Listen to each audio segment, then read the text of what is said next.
Hello, hello, it is Lynx here, and today I will be reading my 1.5K special, Notebooks? What are notebooks? Written by myself on AO3. I'm so proud of myself, I did it. Some of you here might have been on the live yesterday when I streamed me reading it, but this isn't going to have anything like that at all. It's just going to be a regular old podfic. Claps for myself because I'm proud of myself. Anyways, let's get into some of this information. I rated it teen and up audiences, no archive warnings apply, genfic, just normal things. It's my hero, as we can tell by the title and the image. Come on, guys, if you didn't know that, you're doing something wrong. Anyways, just looking at some of the tags that I put, Zuko's a little shit and a problem child, but that's normal. Anyways, let's get into the summary. Zuko is in deep shit. He really is. Somehow, he left his notebook on his desk, and when Nezu came to check on Aizawa after the school day, he found a treasure trove of knowledge in a notebook. But who could this notebook belong to? Asking the question of whose seat this is, he finds out it's Midoriya's. But will the Green Net survive? Or Nezu finds out about the genius that is Midoriya Izuku and decides then and there that child is now his personal student. Nobody else's kid anymore, just his. Alright, and time for the notes I wrote. I forgot how many notes I wrote on this. Wow, okay. So, I put up a poll on my Discord server asking how many words I should write for the one-shot, and the options were 1,000, 2,000, 3,000, and 4,000, and they picked 4,000. So, I hope you enjoy this kind of crack fic for my special. I only started making podfics a few months ago, back in January, but here we are, in May. Oh, I wrote this in May. It's June now. Happy June, happy Pride Month, you guys. With 1,500 subs. But to be fair, I didn't start making podfics until I already had 1K. So, I could say that I just have 500 subscribers, so I could still call myself a small podficer. It's still crazy, but, I mean, most people would just say, oh yeah, that 1,500, that whole thing counts. So I can't really call myself a small podficer even if I wish, but 500 on podfics is crazy, because I haven't made an edit since January, I don't think, and I haven't posted one either. The fact I've come a long way. That's what this is. And I got the idea from a person in a Discord server who said they liked fics where Nezu found out about Izuku's notebooks. So here we are. Sorry if things feel weird. I wrote a lot of this either in the middle of the night when I was low in sleep or when I would just wake up. And I don't edit. I did not look back and edit some of these things, so it's fine. And story-wise, Nezu adopted Aizawa when he was 15, and his parents were abusive due to his quirk. Timeline-wise, it starts on the second day of school, but if I remember correctly, I might have screwed around with the timeline because I forgot if the training camp or the cultural festival came first. Okay, I checked and I haven't written the right way. We're good. We're fine. This is fine. And even though it starts on the second day of school for them, I already had them at the dorms because, yeah, it's fan fiction. Deal with it. If you don't like it, leave. And the bit about the clumpxophone at the end, it's kind of just like a funny inside joke with Ray of Frost on AO3 or Ray of Sunshine on YouTube. And I asked him to write the little monologue, and he delivered. So, yay. And if we're wondering what a clumpxophone looks like, if I remember when I edit, I'll put in a little image of it, but if I forget, you could always just, look up Clumpit on Pinterest, or just Google or anything. It's really funny, but yeah. Anyways, we've gotten through the summary, we've gotten through the notes, any little rambles, and oh my gosh, it's already been 4 minutes. That's cool. Okay, locking in for real this time. Let's start reading. Izuku got to his dorm and then opened his backpack, which had been lighter than usual, but who was he to complain? To see that there were only 3 notebooks. He was supposed to have 4 notebooks. Hoping to whatever god existed out there, he pulled them out to see he had his notebooks on Class 1A, Class 1B, and the League of Villains. It occurred to him that his missing notebook was his hero analysis notebook. Specifically, it was number 19 missing, which contained all of his teachers and Nezu. Knowing that many things could happen, he decided to retrace his steps. Going through the common room and the rest of the areas in the dorm he had been, he determined that the notebook was not at the dorms, meaning that it was in the school, and school is completely fair game for a teacher, or worse, Nezu to find. Trying not to jump to the worst conclusions, he walked throughout the same halls he had been in earlier, just in reverse. Still nothing. So that meant it was in the classroom, which left not one, not two, but 3 outcomes. A, it was just on his desk. B, Aizawa found it. And C, Nezu found it. But of course, with Izuku's luck, Nezu was the one who found it. The worst possible outcome was exactly what came upon him. Now, the question was, would Nezu expel him for his wrong information and not putting it in code, or would he ask Izuku to become his personal student? Shota-kun, the day has ended. Why are you still here? Nezu asked his protege-turned-son. Because the Hellions get out of here as soon as possible, allowing me to actually sleep. The man replied, trying his best to use a voice that basically screamed to go away. Well, I just came in to do my daily check-in, so I will be leaving. The Chimera turned toward the back of the classroom just to see that instead of nothing, there was in fact a notebook. But Shota, who does this notebook belong to? It's seat 18, so you won't have to actually get out of your sleeping bag. Seat 18, huh? That must be Midoriya's then. Just leave it on my desk. I'll return it to the problem child when I inevitably return to the dorms to make sure the Hellspawn haven't burned it down. Aizawa responded because he knew what the notebook could contain. So he knew it would be hell for him, the kid, and all of the staff if Nezu opened it.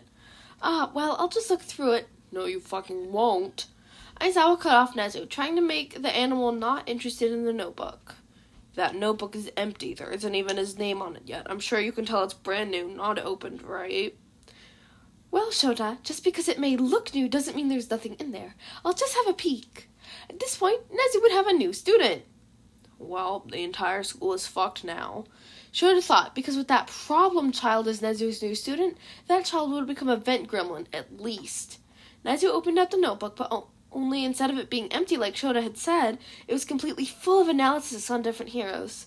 Closing the notebook after reading his own page, he turned to talk to his son. Shota, why were you trying to hide Midoriya's superb analysis from me? It's wonderful and completely accurate. He'll be my personal student now.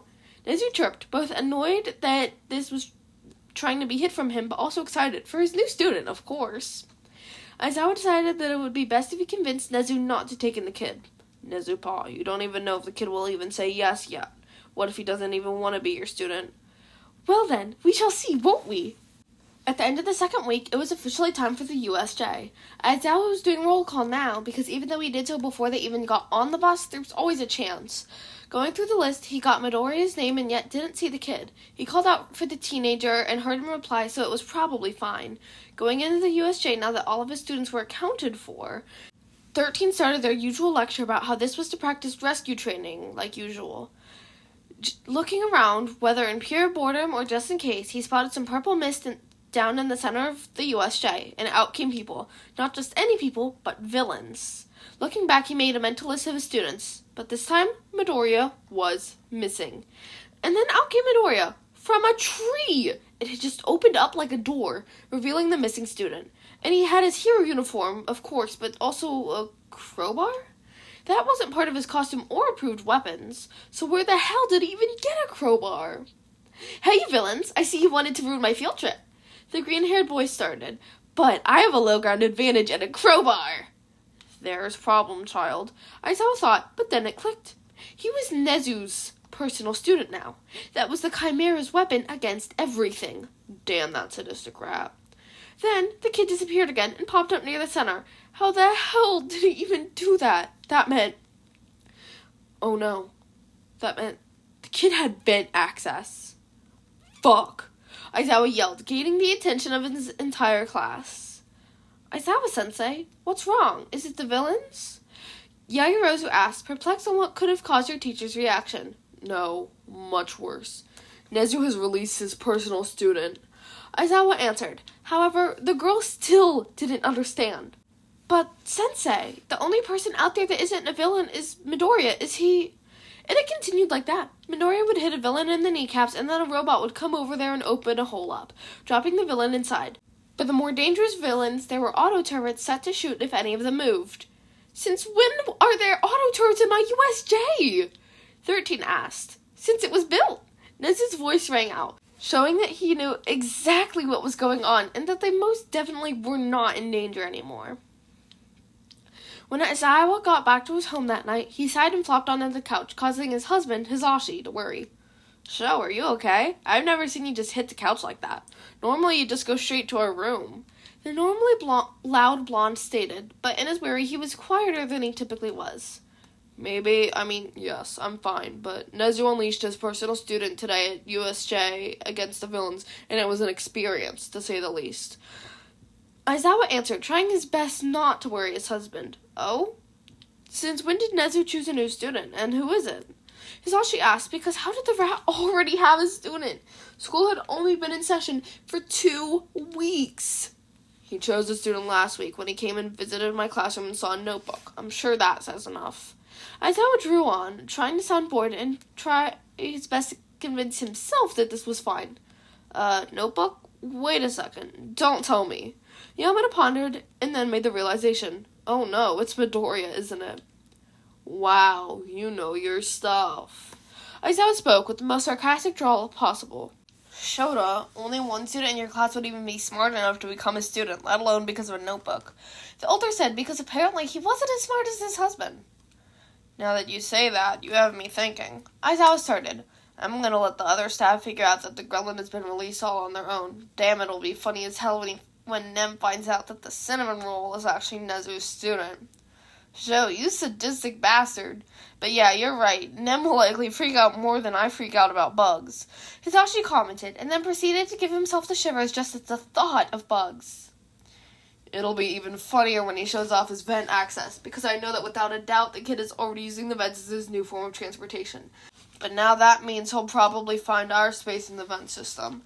Aizawa agreed, and then stated another piece of information. Aizawa mentioned their space in the vents because the two had been Nezu students together in their second and third years. Part of the reason they ever got together is because of Nezu. The Chimera had sensed that his Shota had a crush, but on a boy, and since the two had never really talked before, he took the kids on as personal students, which also gave them stable jobs straight out of high school, considering they already knew how to run the school, if not take over for Nezu. So they knew the kid had vent access, as it was one of the first things that they gained.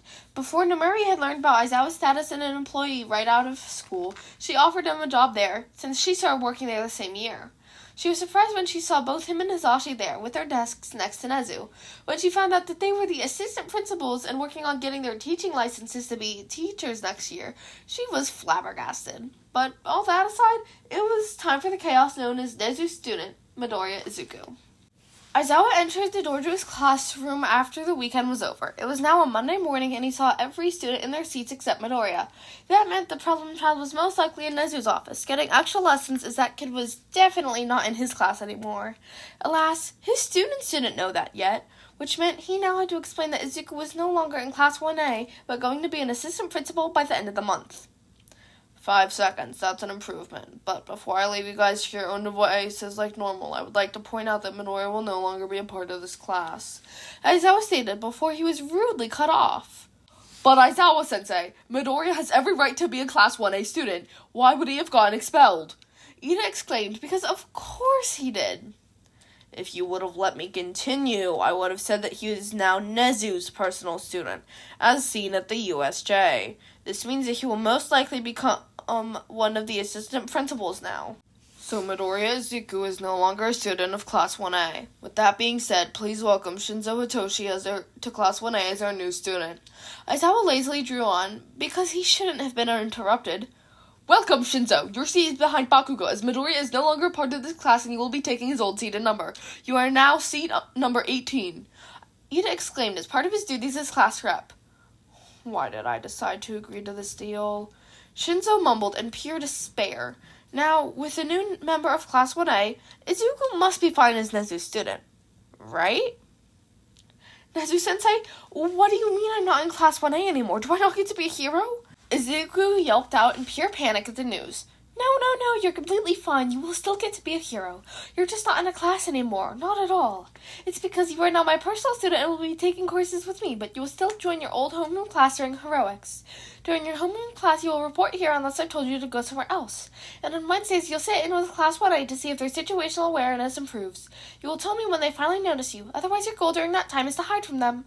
Nezu explained, because Izuku needed some sort of explanation of what the hell was going on. I also heard something about me becoming one of the assistant principals by the end of this month. I know you think I'm smart, but do you really think I'm even allowed to have that title without a hero license?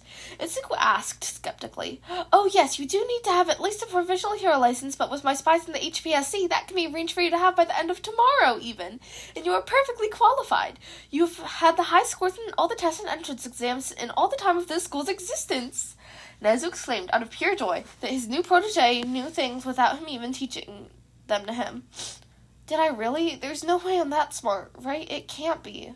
Midoriya mumbled in doubt. Don't discredit yourself. You are plenty smart. Nezu tripped out at his self-doubting student. But with the kid getting his provisional license, of course something had to go wrong. While Class 1A got to have their normal final exams, Izuku had to put together the matches for the teachers versus the students. His choice to put Nezu against Kaminari and Mina had been questioned by the Chimera at first, but the reasoning that it'll make them try to actually think hard enough to pass it was accepted.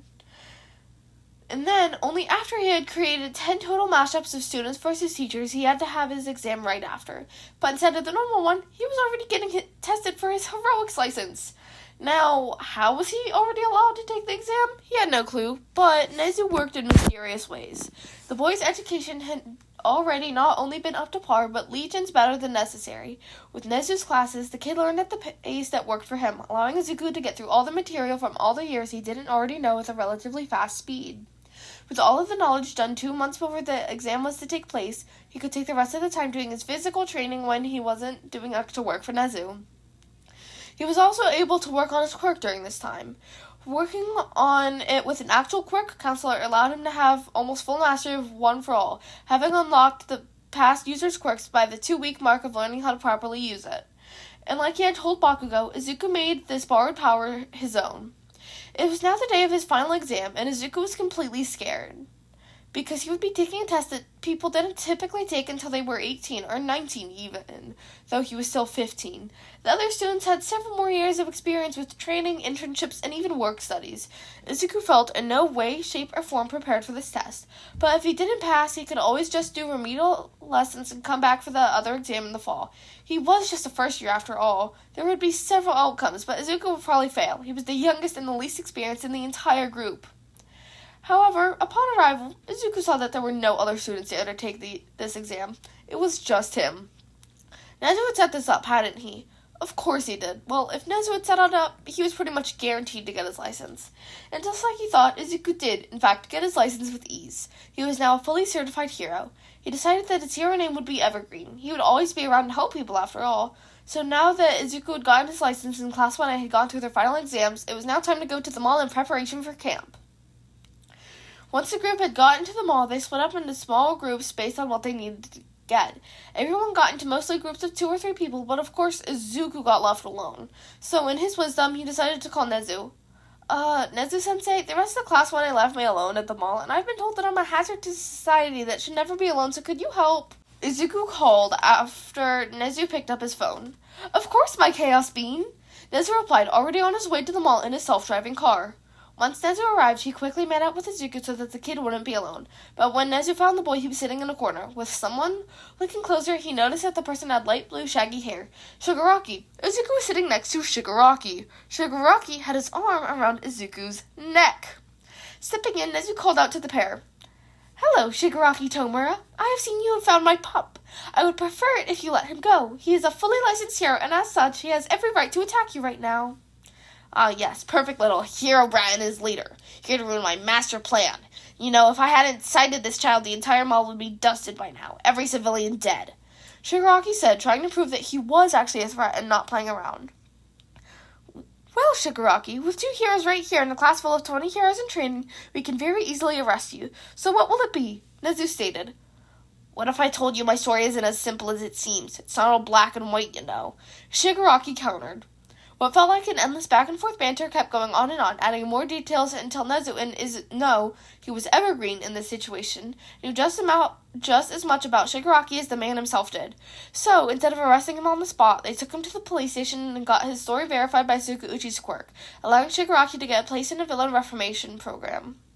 Now, with Shigaraki sorted out, time to figure out the rest of the league. Alright, a member of the Wild Wild Pussycats said, Mandalay, if Izuku remembered correctly. Although he had done lots of research on heroes, his focus wasn't really rescue heroes or teams. Most of the ones he had researched were independent or ones he had seen in the street and had decided he wanted to learn about. Welcome to your summer training camp, Mandalay said, although she was looking suspiciously giddy. The group of teenagers had just gotten off the bus for a pit stop, but seeing as they were on a cliff in front of the forest, Midoriya immediately raised his guard. It was then that one of the pro heroes, Pixie Bob, used her quirk and launched the group of students off of the cliff. But since Midoriya had seen something like this happening, he activated Float, because he's a wizard with how fast he figured out one for all, and avoided getting hurt. He launched himself to camp using a combination of Float and Black Whip, and even beat the pros there. The group of teenagers known as classes 1A and 1B, plus Izuku, had been training their quirks hard, doing extremely intense training. But as a side part of Izuku's, one of his tasks was to create the exercises for the other students. His classmates weren't the happiest campers when they found out that the torturous exercises they were doing were created by their ex-classmate. The betrayal. But after 3 full days of training all day, there was said to be a fun test of courage for the students. It was mandatory for all except those who failed the provisional license exam, i.e. Bakugo and Todoroki, to participate in the test of courage. This led to 39 total students scattered throughout the forest. What could possibly go wrong? Everything. The answer was everything. So first, the students got separated alone in a forest. Fine? Right? Wrong. But Izuku had been learning under Nezu, so of course everything got handled swiftly enough. Throughout the experience, Class 1A learned that Izuku was a total chaos gremlin who even God himself feared. Boy, those villains were in for hell. Ooh, hey, it's a fire villain. Good thing I have a fire extinguisher! Izuku yelled out, startling everyone in the near area, including Aizawa. Aizawa, upon hearing his old student say those words, looked up and immediately had regrets. Problem, child. No pro hero here has given you permission to fight. You are actively breaking the law and being a vigilante. Oh, Sensei, you are totally wrong. Nezu made sure that I got my hero license last week, so I'm the Chaos Hero Evergreen. The kid yelled back in response. The rat did what? Aizawa exclaimed, as Nezu had not informed him that he was chaperoning 2 full classes, and apparently a teenage pro hero. It's not like he had any doubts that the kid was ready. USJ had proved that, but he was just 16 and almost 2 years away from the usual age people became heroes. At least he wasn't being sent to war. Oh, yeah, Nezu was actually more of a stoat or a chimera than a rat. But yeah, I became an officially licensed pro hero last week. I thought Nezu had told the other staff. I'm also like his personal assistant too. I don't really get it, but I'm sure you know what I mean. Izuku rambled on while using the fire extinguisher on Dabi. Aizawa, in fact, did not understand what the kid had meant, but that was a problem for another day. What he was worried about at the moment was his other students. His students had only had their provisional licenses, well, most of them, so he ran off and went to find Mandalay. Mandalay, I need you to get a message out to all of the students. They are allowed to use their quirks to fight back if attacked first, but only in self-defense. I also want them to all come back to base camp. He rushed out, trying his best to make sure that the woman could understand him well enough. Mandalay then relayed the message, also sending out another tidbit to tell Koda to come back as well. Now, Izuku, with all the chaos in his being, decided that using a fire extinguisher on Dabi wasn't enough, so he went around to all the other villains scattered around the campground and fought back. For Mustard, he used a sleeping gas similar to that of Midnight. For Toga, he pulled out knives from his suit and fought hand-to-hand combat with their knives, but eventually ended up in Izuku winning, allowing him to incapacitate the girl. Then, at the information that Koda was still missing, he went out in search and found him up in the mountains with Muscular, and interrupting whatever was going on there, he hit Muscular away and made sure that he couldn't do anything before bringing Koda back to the camp. Now that he had secured all the villains he knew about, he went on a short patrol around the site looking for all the students that got scattered around. On his way back, he collected about half of Class 1A and half of Class 1B, equaling around 20 students. Using Black Whip, he was able to carry all of them in one single trip, however. They did still think that he was a student, just like them, until they got back to camp and Aizawa called out. Evergreen, I see that you have collected both students from my class and Vlad's. Hellspawn, don't forget to thank Evergreen. Thank Evergreen? A student called out, not knowing who that was. Yes, thank Evergreen, as he was the pro hero to come and collect you problem children and bring you to camp. Aizawa said in response to confusion. But Sensei, with all due respect, Midoriya saved us? Ida questioned. Yes, the person behind the hero persona may be Midoriya, but he is now a certified pro hero and you will treat him as such while on duty. Aizawa answered calmly, even though he didn't want to have to explain this again after already telling the students that were there before Evergreen went and saved the rest.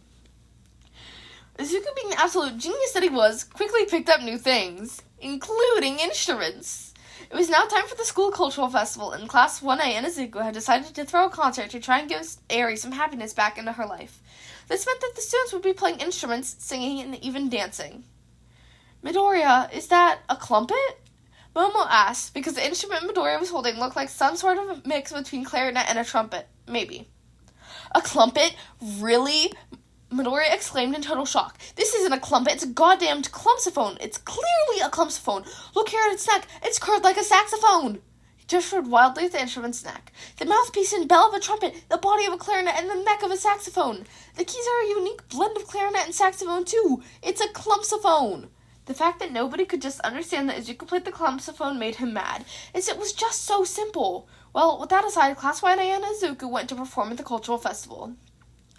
Why did he have to be such a goddamn trouble magnet? The kid was a fully licensed pro hero at the age of 16, yet the child was getting hunted by villains. Again! Aizawa was just exasperated and so close to giving up on even trying to keep track of the child. But, for God's sake, Evergreen was just a kid. But while getting chased by villains, Aizawa found out that the dumbass was homeless. What the fuck, problem child? Next on things Aizawa learned, the kid was dating someone and created a cult. Fucking helped the support course's underground ring. What the fuck, problem child? Aizawa just kept learning stupid shit about the child, and apparently the kid's boyfriend was Shinzo. How that happened, Aizawa would never know, but he also didn't think he wanted to know. But with Izuku doing stupid shit every week, Aizawa gave up. It just wasn't worth it anymore. Alright, and time for the little notes I put. And with that, thank you so much for coming and reading and listening to this. It was super fun to write, but it took way longer than it should have. Oops. And yeah. And at the moment, you know what? Let's look at our kudos count. Let me refresh the page to make sure it's most accurate. This has only been up for like 36 hours. Stats are 35 kudos, 4 bookmarks, and 379 hits. You guys, what the hell? No, what?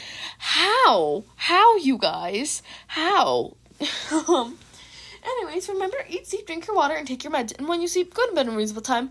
You guys cannot clown on me because it's a little past 12:30. Not in the morning, but like afternoon, just normal, little bit afternoon. We're so proud of me, right? I did so good. Yeah. With that, yeah, remember to hydrate, guys. It's so important to hydrate. And remember, kids, be do and hydrate or die straight. And remember, kids, be do and crime gay.